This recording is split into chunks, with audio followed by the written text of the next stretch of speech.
You have your scene draw. Now it's time to put some color to it. And remember, color is one of the ways that we're going to show space. And let me show you how to do that. When I do my sky, and you may have something in your sky like clouds, you might have an airplane, you might have Superman flying across your sky. I don't know. But when you start very light at the horizon line and work your way up. Your sky is going to look best if you color horizontally instead of vertically and diagonally. So your sky will look much, much better if you stay horizontal. Don't forget to color as neatly as possible too. I'm going to finish my sky. This is a good time to pause and you can finish your sky too. So now that I have my sky drawn or colored in lightly with the blue, I'm gonna actually turn my paper upside down and I'm gonna start at what is the top of the paper. It's now the bottom for me. And I'm gonna color over it again and I'm gonna press harder this time. And as I go towards the horizon line, I'm gonna get lighter and lighter and lighter. So this is what's kind of look like. As I go really dark and as I go toward the horizon line, I'm coloring lighter and lighter and lighter. So it will blend in. Can you see where the color actually changes at? You should be able to see that. And I'm gonna do my whole sky that way. And I want you to do the same thing with your sky. Color it so it starts dark and it changes value to a lighter blue because the sky that's overhead is closer to us than the sky that's at the horizon line. That's the farthest that we can see. So it's going to be lighter. Good time to pause. You finish your sky and I'll finish mine. Once you have your sky done, do the same thing with your grass or your ground. It may be a rocky ground, it may be a gray ground, but I'm gonna have a grassy ground, so I'm gonna use a green. And I'm gonna color very lightly with the green all the way from the bottom to the horizon line. And again, I'm gonna go color horizontally so it looks a little bit better when I do my blending in it. So I'm gonna finish up my ground. I want you to finish up your ground.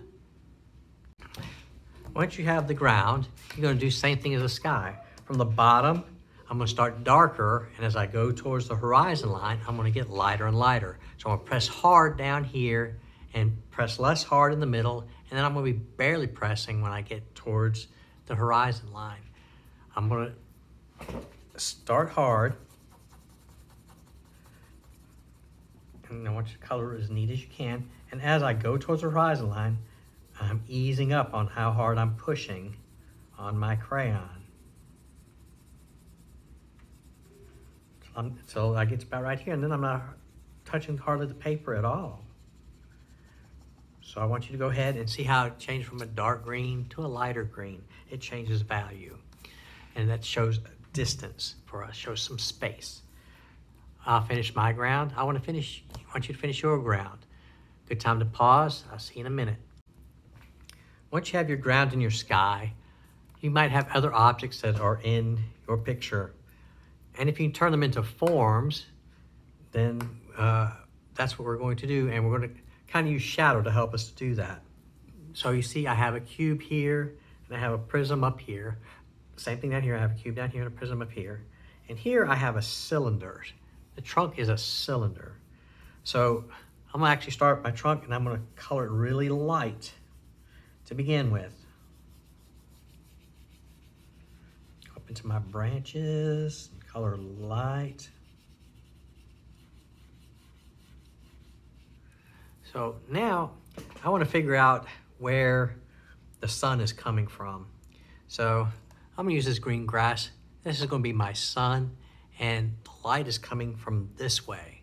So if the light's coming from this way, then everything that's on this side should be darker on the opposite side of the sun. So if it's coming from this way, this side of the tree is going to get light, so the other side has to be dark. So I'm going to make that just a little bit darker on the other side.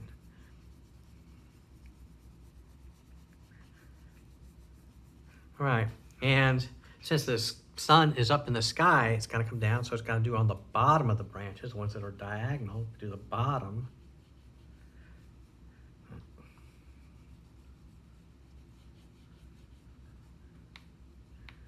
And we're going to do a bottom right there.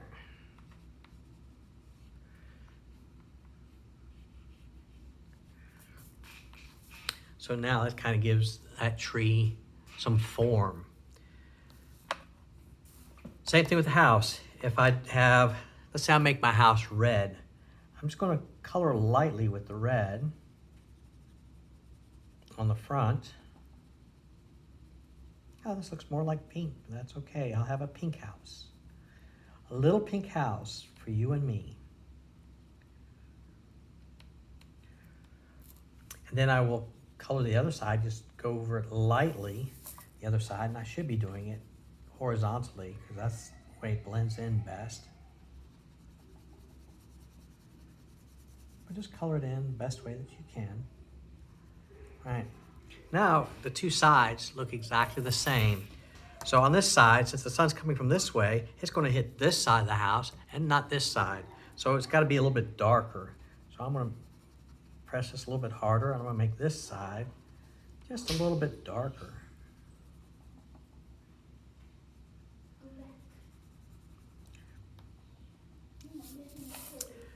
And I'll do the same thing with this house, and I'm going to do the same thing with the roof, whatever color that you want to use. So go ahead and fill in your forms. And remember, try to figure out where the light is coming from, and then you're going to shade in a darker side from the opposite side of where the light is coming from. I'm going to finish up my forms and objects in here. I want you to do the same. So take a pause, and I'll be right back. Now, if you have trees with leaves or something like that, or even clouds in your sky, I want you to think about how they're formed, where they cast shadows. So if I have my trees, and I'm going to use crayon a little bit, and I'm going to use a little bit different technique for it. But if you color lightly over your tree, where's the darkest part going to be? Yeah, it's going to be on the underside. So I'll make those darker on the underside, wherever. But I'm going to do my tree just a little bit different. If you want to do your tree a little bit different, you can. All right? I'm actually going to use some watercolor for my tree. All right? And I'm going to make up a nice green. I'm not going to use the straight green that's in my tray, because I've never seen a green like that that's for a tree. That's just way too green. So I'm going to lighten it up a little bit and make it more of a yellowish green. Wash my brush off really good. And I'm going to get a little bit of yellow and put it in there. There we go. That's the color of my leaves that I want right there. Yeah, I'll make them a little bit darker green. There we go.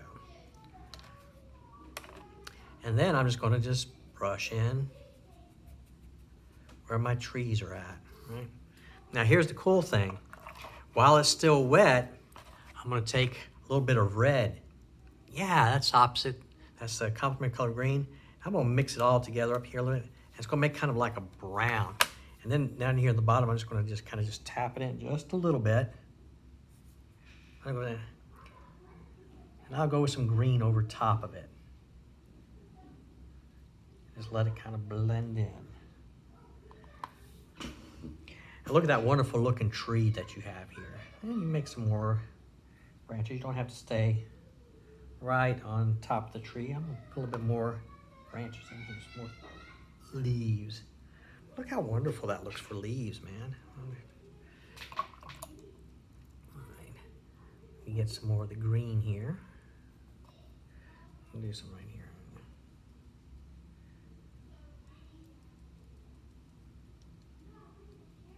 All right, so there's my tree. Now, for my river, I'm going to do it just a little bit different. You can use crayon, you can use colored pencils, you can use whatever you want to on your picture. So for my river, I'm actually going to take a piece of white crayon, and I'm just going to make a couple of lines going along with my river. Just some can be long, some can be short, but I'm going to press really hard with my white crayon. Then I'm going to take my blue marker and I'm just going to do just little sections of blue, right? I'm just going to do it just right down here near the front. I'm not going to do it in the back because in the back it's got to go lighter. I'm going to take a brush or a Q-tip and then I will paint over my river, and you're going to see that the wet brush is going to pick up some of the color from your marker and make a nice lovely blue for the river. And you see where the crayon was, it's not getting colored, but look at that beautiful looking river that we have right there. All right, so go ahead and finish up your picture the way that you want to finish it up, and then don't forget to post it to Artsonia. I hope you have fun coloring this, and don't forget to add whatever you want to in here. We could add some more detail. If you want to add flowers and such in here, you can have, like I said, you can have birds flying in your sky. Just add whatever is in your scene, okay? When you finish, post it to Artsonia, and I can't wait to see your wonderful pictures about your space.